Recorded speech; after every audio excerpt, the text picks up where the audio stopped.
C'était il y a longtemps. Enfin, je vous dis il y a longtemps parce que je crois que maintenant c'est plus possible. Enfin, je crois. Hein. Dans un petit état de l'Orient moyen, une vieille reine. Elle aimait profondément son pays. Elle gouvernait avec sagesse, clairvoyance. Elle avait su s'entourer de ministres aussi sages et clairvoyants qu'elle. Elle pensait que dans son royaume, tout le monde devait savoir lire et écrire. Alors, elle avait ouvert des écoles pour les garçons, ça c'était la coutume. Mais elle se disait que les filles aussi devraient savoir lire et écrire. Alors elle a ouvert des écoles pour elles. Ça, c'était plus rare. Elle se disait que on peut s'occuper de sa maison, faire son ménage, faire la cuisine, mais aussi aimer les livres et la poésie. Et qui mieux qu'une mère pour apprendre à son enfant à lire, à écrire. Enfin bref, dans ce petit pays, on riait, on chantait, on faisait des affaires, même des fois on se disputait, mais on vivait. Et puis un jour, des ogres sont arrivés. Non, pas les ogres des contes d'enfants, non. Ceux-là, ils ne sont pas dangereux. Ces ogres qui sont arrivés sur des grands bateaux noirs, c'étaient des mangeurs de vie. Ils étaient tout habillés de nuit et ils ont envahi tout le pays. Le grand ogre, leur chef, s'est installé au palais. Il a commencé par faire couper la tête de tous les ministres parce qu'ils n'étaient pas d'accord avec lui et qu'ils lui ont dit. Pour la reine, il n'a pas osé parce que le peuple l'aimait et lui était fidèle. Et puis surtout, quand elle le regardait droit dans les yeux, ça lui rappelait le regard de sa mère quand il avait fait une bêtise. Alors il l'a fait exiler loin, loin, loin, dans un village perdu à la frontière du pays. Et puis, au nom d'un soi-disant grand esprit, il a fait interdire les conteurs. Oh, sûrement qu'il faisait rêver trop fort. Il a fermé les écoles, détruit les bibliothèques et fait brûler tous les livres. Et puis, pour faire taire les femmes, il les a enveloppées dans des grands voiles noirs. Il a proclamé bien haut et bien fort qu'elles étaient juste capables de servir un mari. Et pour être sûr d'être obéi, il a créé des groupes de petits ogres qui espionnaient tout le monde, qui emprisonnaient, qui fouettaient selon leur bon plaisir. Dans le pays, on riait plus. On chantait plus. On se disputait même plus. On se méfiait de tout le monde. C'était le noir et le gris qui avaient mangé le pays.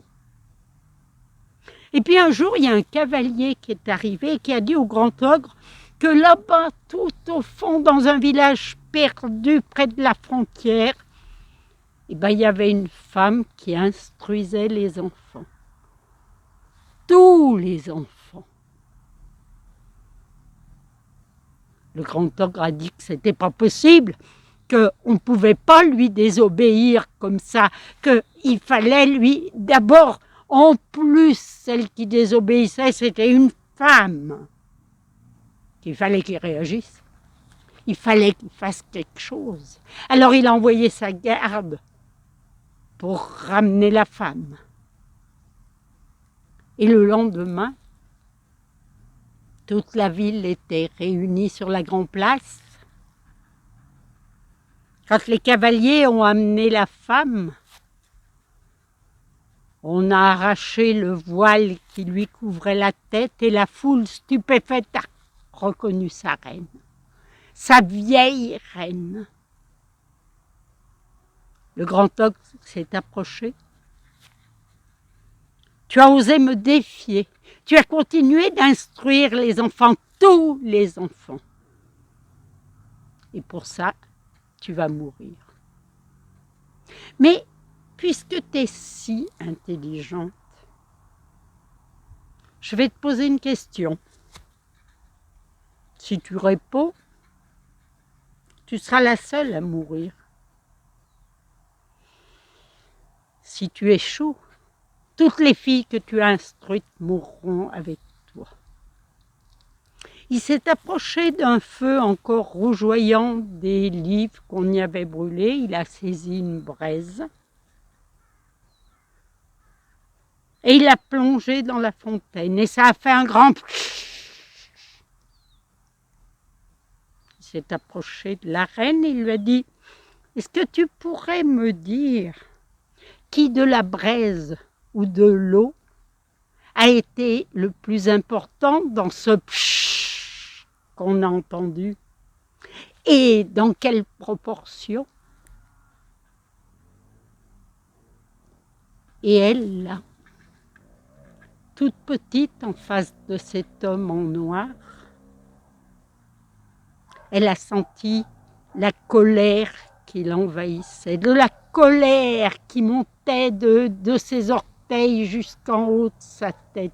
Et elle se disait que c'était pas possible. Elle se disait qu'elle pouvait pas le laisser faire. C'était impossible. Elle a pensé à son village perdu, là-bas, à la frontière. Alors très calme, elle s'est avancée.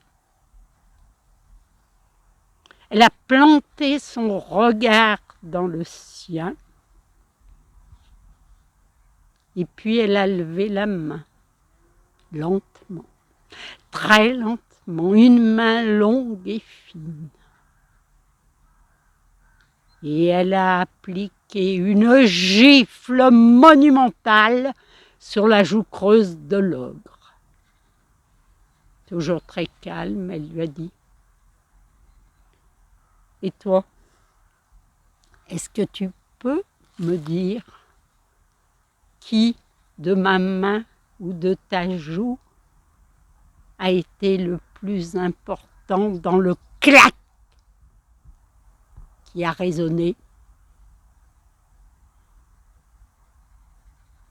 et dans quelle proportion ?»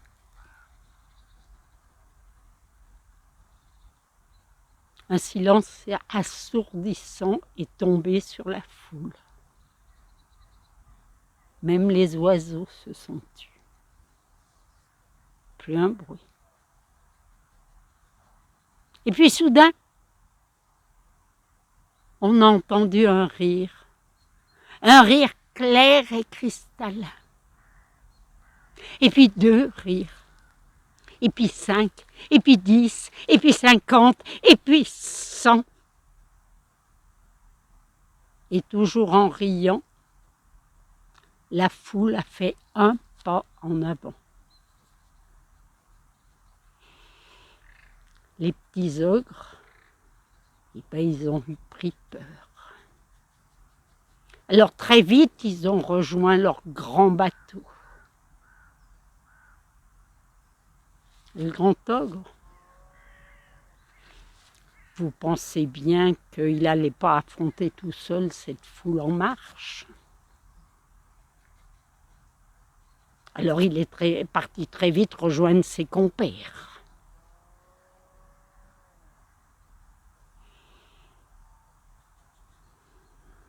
Plus tard, des conteurs ont dit qu'ils avaient mis les voiles.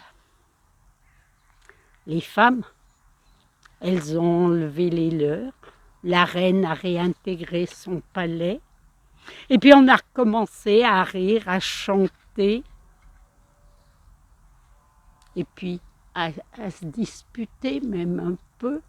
Enfin, bref, on revivait bien plus tard, bien plus tard. Il y a des conteurs qui ont dit que le rire et la colère étaient les vraies armes du peuple. Allez savoir.